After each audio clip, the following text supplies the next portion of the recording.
आज के स्टोरी बहुत ही खास होने वाले हैं, तो इस स्टोरी को ध्यानपूर्वक जरूर सुने। तो चलो स्टार्ट करते हैं। विभा और विराज दोनों एक ही मोहल्ले में रहते थे। बचपन में साथ साथ खेलते, स्कूल जाते। दोनों के परिवारों का आपस में प्यार भी बहुत था, इसीलिए मेला देखने जाना हो, रामलीला देखनी हो या फिर कभी कभार सिनेमा जाना होता तो दोनों परिवार इकट्ठे ही जाते थे।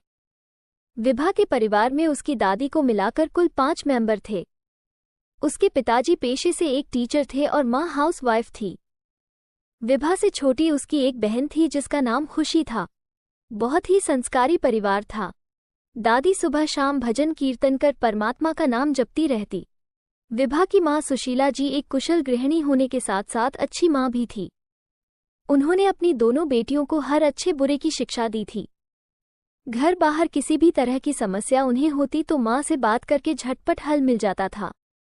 विभा ने 8th में ही तय कर लिया था कि उसे IAS ऑफिसर बनना है।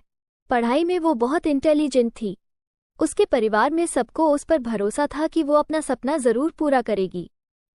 आंखों में ऑफिसर बनने का सपना पाले विभा बड़ी हो रही थी। मोहल्ले की सबसे सुंदर लड़की थी विभा। लंबे घने बाल, गोरा रंग, खिलखिलाता चेहरा। किसी परी से कम नहीं थी वो। जो उसको देखे बस देखता ही रह जाए।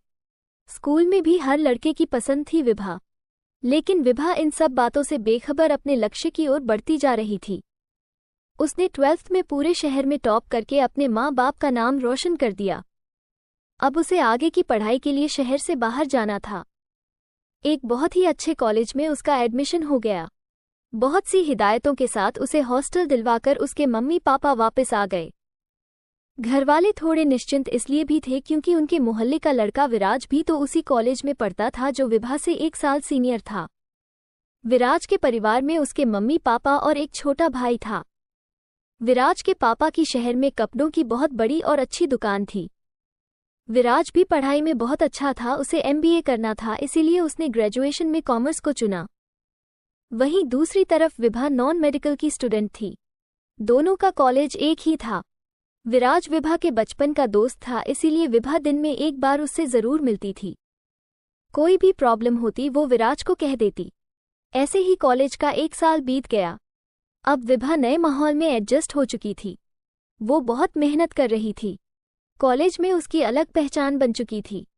इसके कई कारण थे। पहला, एक तो वो बहुत ही सुंदर थी। एक उसकी सादगी और उसकी इंटेलिजेंसी के तो सभी कायल थे। हर कोई उससे दोस्ती करना चाहता था।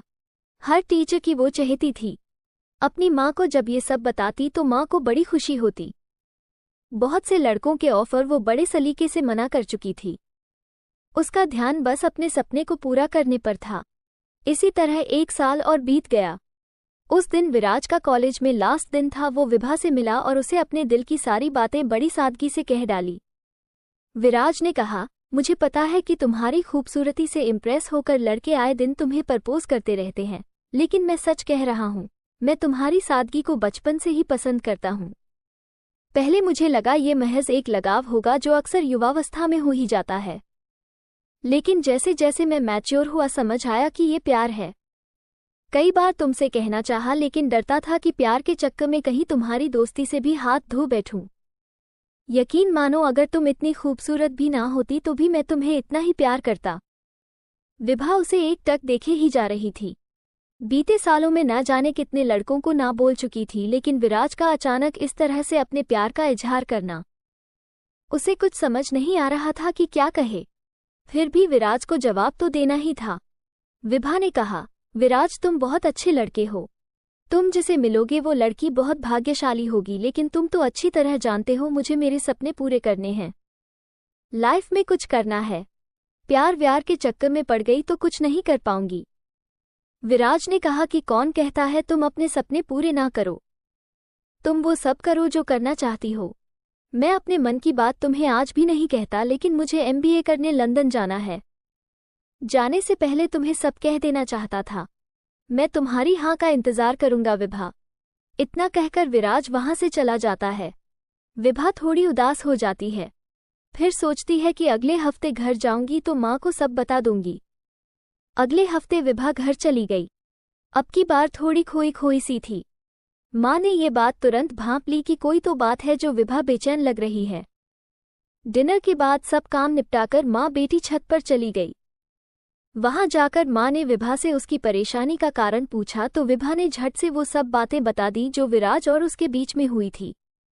विराज एक अच्छा लड़का था, घर में सभी उसे पसंद करते थे। उसकी माँ ने विभा को समझाया, अभी तुम अपनी पढ़ाई पर ध्यान दो, इसमें परेशान होने वाली कोई बात नहीं है। विराज अच्छा लड़का है, तुम दोनों सेटल हो जाओ, उसके बाद रिश्ता करने में कोई हर्ज नहीं है। देखा परखा लड़का है, परिवार भी अच्छा है। अपनी माँ को सब बताने के बाद उसके मन का बोझ हल्का हो गया। अपनी माँ को प्यार भरी झप्पी देकर वो सोने चली गई। कुछ दिनों बाद विभा को अगले सेशन के लिए कॉलेज जाना था। सारी तैयारियां करके उसके मम्मी पापा उसे हॉस्टल छोड़ने चले गए। इस साल तो विराज भी नहीं था वहां, इसीलिए उसके मम्मी पापा को उसकी थोड़ी चिंता हो रही थी, लेकिन अपनी बेटी की समझदारी पर विश्वास भी बहुत था। विभा को भी विराज के बिना अच्छा नहीं लग रहा था। उसने अपना पूरा ध्यान पढ़ाई पर लगा लिया, वो कोई कमी नहीं छोड़ना चाहती थी। कॉलेज का लास्ट ईयर था, वो पूरी तरह पढ़ाई में रम गई। एक दिन सोहेल नाम के लड़के की नज़र विभा पर पड़ी। वो उसकी खूबसूरती देखकर पागल हो गया। अगले ही दिन उसने विभा को प्रपोज कर दिया। विभा ने बड़े ही सलीके से उसे मना कर दिया, लेकिन अमीर घर का इकलौता साहिबजादा तो जिद पर अड़ गया कि उसे तो विभा किसी भी कीमत पर चाहिए। वो हर रोज उसे परेशान करने लगा। विभा बहुत तंग हो गई थी उसकी हरकतों से। वो परेशान रहने लगी थी। इसका असर उसकी पढ़ाई पर भी पड़ रहा था। सोहेल उसे किसी भी कीमत पर पाना चाहता था। जब वो नहीं मानी तो उसने विभा के चेहरे पर एसिड फेंकवा दिया। इस हादसे के बाद विभा की जिंदगी बदल गई। उसने जीने की उम्मीद छोड़ दी। हमेशा हंसती रहने वाली विभा की आंखों से आंसू नहीं सूखते थे। उसके परिवार से उसकी हालत देखी नहीं जाती थी। 2 साल बीत गए, लेकिन विभा तो जैसे पत्थर बन गई थी। उसका आत्मविश्वास खो चुका था। अपने आप को शीशे में देखने से डरती थी। इन्हीं सबके बीच विराज का आना हुआ।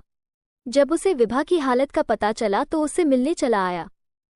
विभा की ऐसी दुर्गति देखकर वो अंदर तक हिल गया। उसने अपने आप को बड़ी मुश्किल से संभाला, बिल्कुल नॉर्मल होकर पहले की तरह बातचीत की और अगले ही दिन अपने मम्मी पापा के साथ विभा के साथ शादी का प्रस्ताव लेकर विभा के घर आ गया। विभा के परिवार वाले उनकी अच्छाई से अभिभूत हो गए। विभा ने विराज से अकेले में बात करने की इच्छा जताई। विभा ने विराज से कहा कि तुम क्यों अपनी जिंदगी बर्बाद कर रहे हो, तुम्हें तो एक से एक लड़की मिल जाएगी। विराज, तुम्हें मुझसे सहानुभूति है, तुम इसीलिए मुझसे शादी कर रहे हो ना। विराज ने कहा, हाँ मानता हूं कि एक से बढ़कर एक लड़की मिल जाएगी, लेकिन तुम हो विभा। मैंने तुम्हें चाहा है, केवल तुम्हें। मैं तुम्हें आज भी उतना ही प्यार करता हूं जितना पहले करता था, और तुमने जो सपना देखा था वो तुम अब भी पूरा कर सकती हो। मैं तुम्हारे साथ हूं। विभा की आंखों से आंसू बहने लगे। वो विराज के गले लगकर खूब रोई। रोते रोते कह रही थी, मैं दुनिया की सबसे खुशनसीब लड़की हूं जो तुम जैसा हमसफर मिला। यही तो सच्चा प्रेम होता है, जो परिस्थितियां बदलने पर भी ना बदले, जो रंग रूप नहीं केवल मन देखे। ये स्टोरी आपको कैसा लगा कमेंट में ज़रूर बताना। अगर आपको अच्छा लगा तो मेरे चैनल को लाइक शेयर सब्सक्राइब ज़रूर करें। मिलते हैं नेक्स्ट वीडियो में, तब तक के लिए बाय।